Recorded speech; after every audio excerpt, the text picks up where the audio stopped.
To mark the 6-month countdown to the opening of the new Shanghai Library East, Beauty and the Bit made his artistic reinterpretation of this project by Schmidt Hammer Lawson Architects. The short film, entitled The Sound of Ink, depicts the moment right before the doors open for the first time on the project. The strong motivation for this film is trying to imagine the future look and feel of this elegant cultural building, and blend it seamlessly with a cinematographic approach. This movie is a labor of love. It is the fruit of a decade of struggle, experimentation, and restless attitude.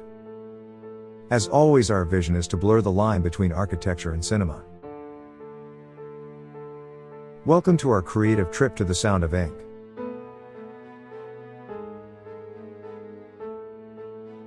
We had pretty clear in our minds that it was key for us to tell the story of the library through the eyes of a photographer or a director, rather than a more impersonal approach, suitable for all audiences, trying to please everyone.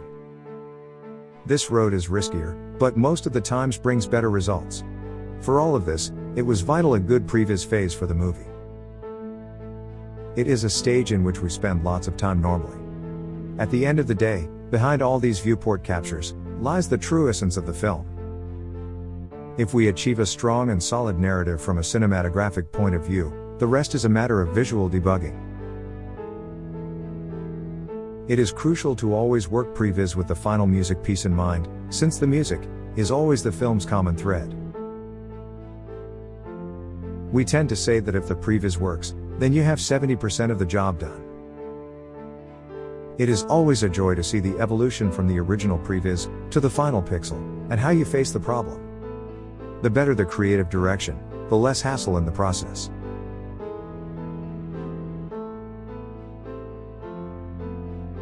This movie is about mood, about light, sound, and color. That is why it was so important to tackle the chromatic approach to the whole production.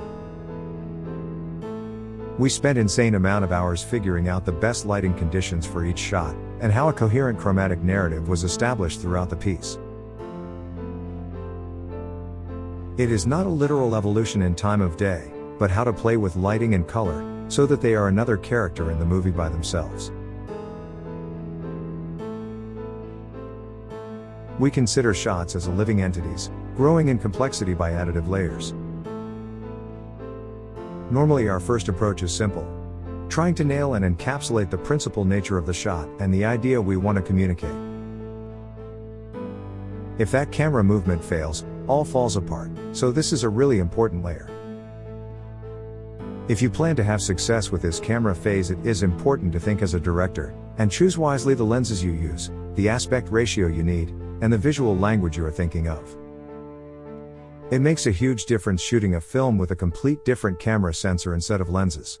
The message can differ a lot depending on your choices. For this film we relied heavily on a cool anamorphic treatment, which preserved that filmic look. Another level of complexity on the film was layering objects on the shots, such as the art installations. You have to be careful talking about composition when all these elements are introduced into scene, not to make it look as a mess, but as something that complements and give a reasonable level of complexity to the shots. Animating objects was another layering on this film, and we introduced in lots of shots additional movement, nuances, and excitement aside from the camera motion itself. As this is a library, we needed to create a reasonable and believable series of assets for the shelves. It was extremely powerful, the use of scripts for automation of these tasks. They led us to build randomized sets of books that would populate the shelves with little effort. Real-time rendering technology helped us a lot in terms or previz. For an artist, it is really important to stay focused in creation and not distracted with technical stuff. That is why being able to see real-time behavior on changes helps out so much for an agile process. Another fun part in the film was animating vegetation. Shanghai East Library is located in the Pudong district of Shanghai, on the border of the largest park in the city's heart, Century Park. We were going to need shots populated with vegetation, and wind simulation was key to add believability. After some nice tests, we were ready to go. Atmospheric effects are always attractive for adding interest to shots. Normally we leave all these resources for compositing stage, as it is always more fun to do, and give us much more flexibility. The difference atmospherics can bring are always a game changer. In the composition phase, we proceeded to make a selection of the videos recorded in the current area. Once selected, a 3D tracking of the video was performed to get a point cloud and a virtual camera that correspond to the drone video. In that point cloud we insert some reference objects in Nuke, to import everything in 3ds Max.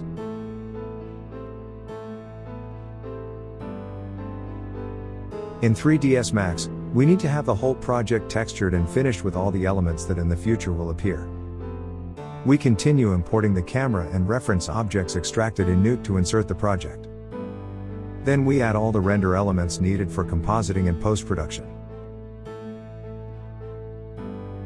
In our case we believe it is good to make an advanced multipass, as it allows greater versatility in post-production. The next thing we do, is creating an animated and irregular mask, that joins the already rendered model with the video in post-production.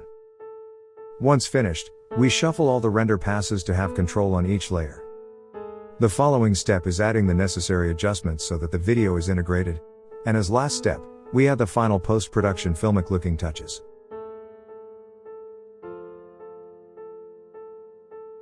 A similar approach was used for this shot. It always helps having actual drone footage for these kind of aerial views. There is nothing as perfect in its own imperfection as reality, so having live action shooting makes a huge difference.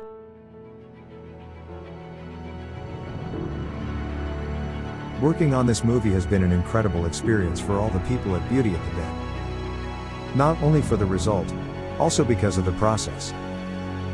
The artistic freedom our nice friends of Schmidt Hammer Lawson provided us, made this end result possible.